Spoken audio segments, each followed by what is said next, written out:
BJP বলছে do or die match, Trinamool বলছে ঠান্ডা ঠান্ডা কুলকুল, রাজ্যে আবার তৃণমূল। এমন ঘোষণার মাঝে কোথায় রয়েছে আর এক রাজনৈতিক দল? 34 বছর যারা ক্ষমতায় থেকেছে এ রাজ্যে, তারা প্রাসঙ্গিক হয়ে উঠতে কি ভাবছে? না, স্লোগানে নেই লাল ঝান্ডা, এমনকি খোয়াবি পোলাও বানাতেও রাজি নয়, বরং বাস্তবের মাটিতে পা রেখে সামনে এগোতে চাইছে, ধীরে কিন্তু দৃঢ়ভাবে।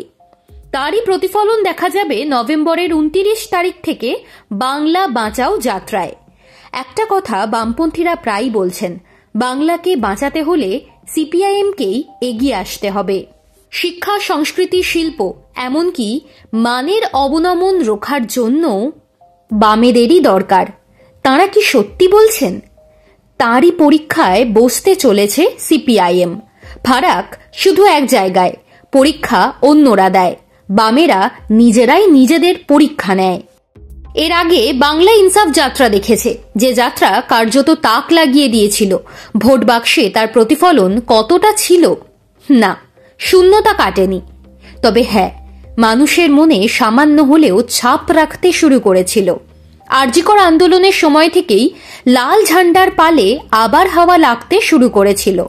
তারই চূড়ান্ত ফয়সলা হবে 6 মাস পরের বিধানসভা নির্বাচনের মধ্যে দিয়ে।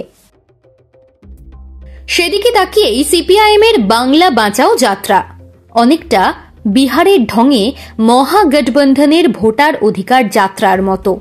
তাতে মিলে মিশে থাকবে অনেক অভাব, অভিযোগ, দাবি, প্রতিশ্রুতি। আসলে বাংলা জুড়ে শাসকের বিরুদ্ধে সোচ্চার হতে চাইছে বামেরা। এসআইআর নিয়ে তোলপাড় বাংলা, আতঙ্কে আশঙ্কায় প্রতিদিনই আসছে উৎকণ্ঠার খবর। সেই আবহে সাধারণ খেটে খাওয়া মানুষের কথা যেন কোনোভাবে আলোচনা থেকে সরে না যায়, সেই কারণেই বাংলা বাঁচাও যাত্রা। 29 নভেম্বর তুফানগঞ্জ থেকে শুরু করে 17 ডিসেম্বর কামারহাটিতে গিয়ে শেষ হবে যাত্রা। উত্তর থেকে দক্ষিণে ঠিক কি কি ইস্যুকে সামনে রেখে এই যাত্রা হবে? গিগ থেকে রেগা, পরিযায়ী শ্রমিক থেকে চা শ্রমিক, স্কুল থেকে নদী বাঁধ, চর্চায় সবকিছু। ছোট থেকে বড়, স্থানীয় থেকে জাতীয়, সব বিষয়কেই হাতিয়ার করতে চলেছে সিপিআইএম। সব মিলিয়ে 19 দিনের এই যাত্রায় থাকছে 15টি গুরুত্বপূর্ণ বিষয়।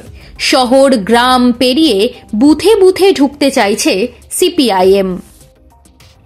মনরেগা কর্মীদের, অর্থাৎ যারা 100 দিনের কাজের সঙ্গে যুক্ত, তাদের নিত্য সমস্যা থেকে বের করে আনাই লক্ষ্য আলিমুদ্দিনের।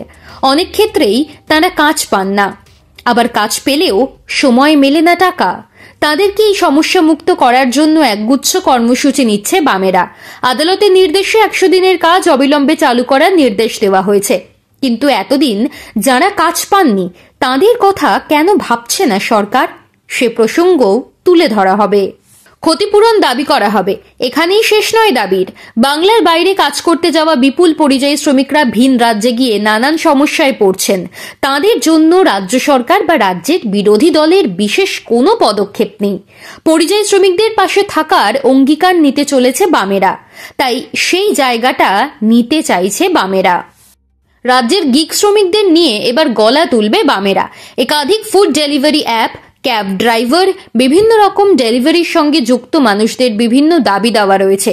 সারা বছর ঝড় বৃষ্টি সমস্ত কিছুর মধ্যেই তারা কাজ করেন, কিন্তু তাদের সুরক্ষার বিশেষ কোনো ব্যবস্থা নেই, নেই তাদের আর্থিক সুরক্ষাও। এবার তাদের এই সমস্ত দাবি দাওয়া নিয়ে সরব হতে চলেছে বামেরা।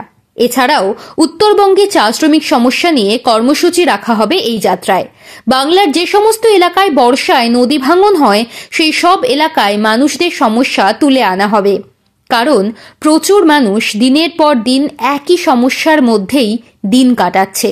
এই প্রত্যেকের কথা মাথায় রেখেই এবারের বাংলা বাঁচাও যাত্রায় নামছে বামেরা। সমাজের নিচু শ্রেণীর মানুষদের এককাট্টা করতে চাইছে আলিমুদ্দিন। শাসক থেকে বিরোধী, খেটে খাওয়া মানুষের দুঃখ কষ্ট নিয়ে উদাসীন, এই অভিযোগ তুলেছে বামেরা। সেই জায়গাটা নিতে চাইছে সিপিআইএম। তবে এই বাংলা বাঁচাও যাত্রা ভোটের জন্য এটা কতটা কার্যকরী হবে, দেখার জন্য অপেক্ষা 6 মাস।